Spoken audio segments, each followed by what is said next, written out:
What's up, Waterstone kids? My name is Jordan, and I am here to tell you about what happened thousands of years ago. It's a story that's going to continue what we've been learning about. So I want you to think in your heads, what did we learn about last week? If you remember correctly, you'll remember that, yes, you back there. Yeah, you got it.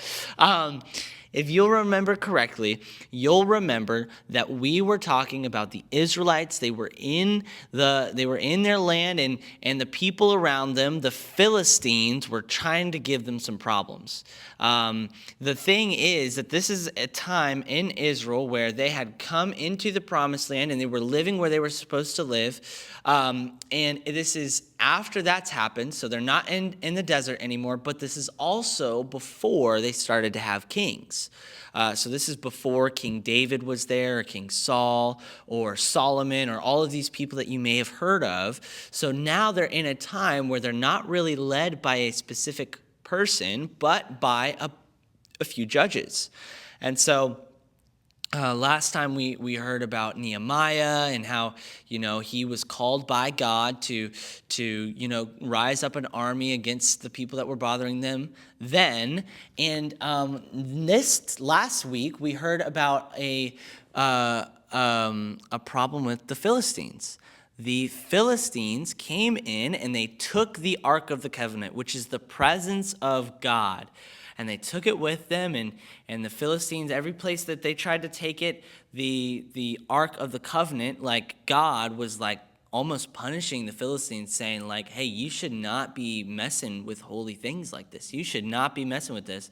So the every place that they would take it in, the Philistines would just get so sick, and they would get like welts, and they would get boils, and it was disgusting. And eventually it got to the point where they were like, okay, the problem is we're trying to mess with the holy God right now. We've got to give this back to them. And so they sent the Ark of the Covenant back. They sent it with some presents as well, and then they brought it back to the people of Israel. So that's what happened last time, and now we're going to fast forward 20 whole years. So let's do that together. Ready? Okay, here we are. We're back. We're in Israel, and here's the problem now. The Philistines are giving them more issues. They're coming in, they're stealing their stuff, they're attacking their people, and they're scattering the people of Israel. And at the same time, what's happening is the people of Israel, all the Israelites, are now choosing to worship other gods. So, this is the biggest, baddest, worst thing that they could do, is they are turning now not to the God that created the entire world, the God that led them out of Egypt, the God that defeated so many people. Now what they are doing is they are turning to these fake, made-up gods that the people around them are worshiping. They're turning to cows, they're turning to rams, they're turning to different things, and they're worshiping those things instead of worshiping God. And so God, what he does is he sees this is happening, and he knows that this is against the first commandment. Like, the people of Israel are kind of putting themselves in trouble. And so he appoints somebody named Samuel. And Samuel comes in, and the people of Israel, they're like, we need someone to take us out of this misery that we've kind of put ourselves in. We need somebody to help us out. And so they turn to Samuel, and they're like, Samuel, what do we do? And Samuel's like, hey, you guys have to take all of these gods out. You have to take all of these things. You have to look at your home, see what you have around you, and you have to remove all of these things from your life. You cannot be worshiping other gods. Like, God says, I am the one true God. Nobody else should be worshiped. And so that's what they did. They removed all of these things. And here's the thing.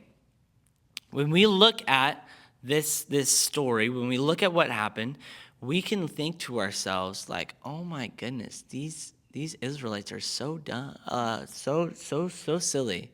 They don't think very much. They don't know what they're doing. Why would they choose to worship other gods? Why would they do that? It doesn't make any sense.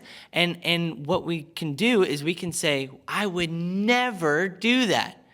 That's what you would say. I would say to myself, I am never worshiping a cow in my life. I can tell you that for sure. But here's the truth. What can happen is you can worship other things by spending your time or your money or your energy going to different things. Like, think about this, for example, my phone. I think the average amount of time that people my age spend on their phone is like 8 to 10 hours a day, which is crazy. That's crazy, man. That's so much time. And so we're spending all of our time doing things, and it might not be your phone. It might be your friends that you're worshiping. It might be your video games that you're worshiping. It might be you're like doing the right thing that you're worshiping. Like, you make these other things that aren't God the absolute focal point of your life, and then you turn to those things, and then you fall into sin, and you wonder to yourself, why am I falling into sin right now? It's because you have replaced what God is supposed to be in your life. And that's what the Israelites did.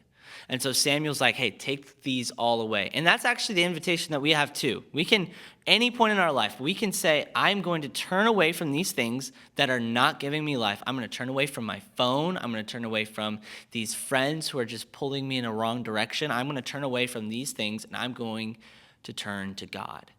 And so that's what Samuel did. He told the Israelites, hey, turn away from those things.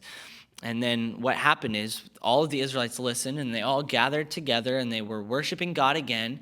And then the Philistines are like, hey, hold on. They're all together. This is a good time for us to attack.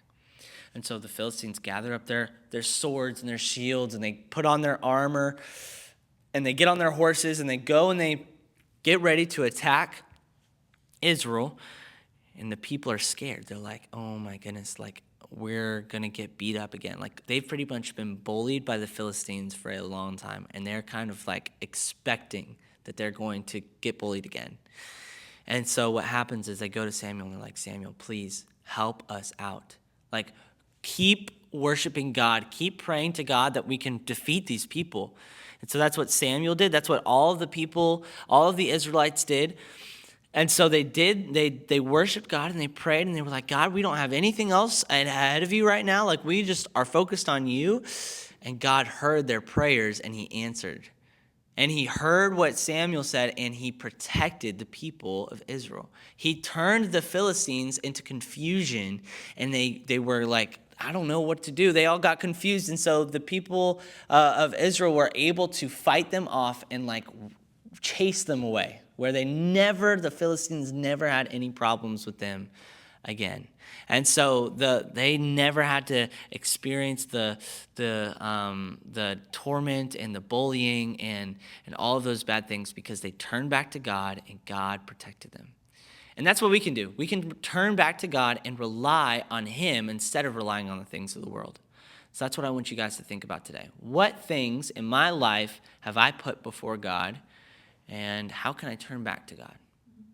So I love each and every one of you, and I want you to know that you are deeply loved, not just by me, but all of the leaders here at Waterstone.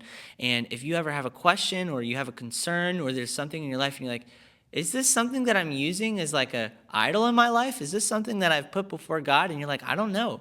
I invite you to just go ahead and ask one of your leaders, because we want to help you. And so we'll see you guys next week.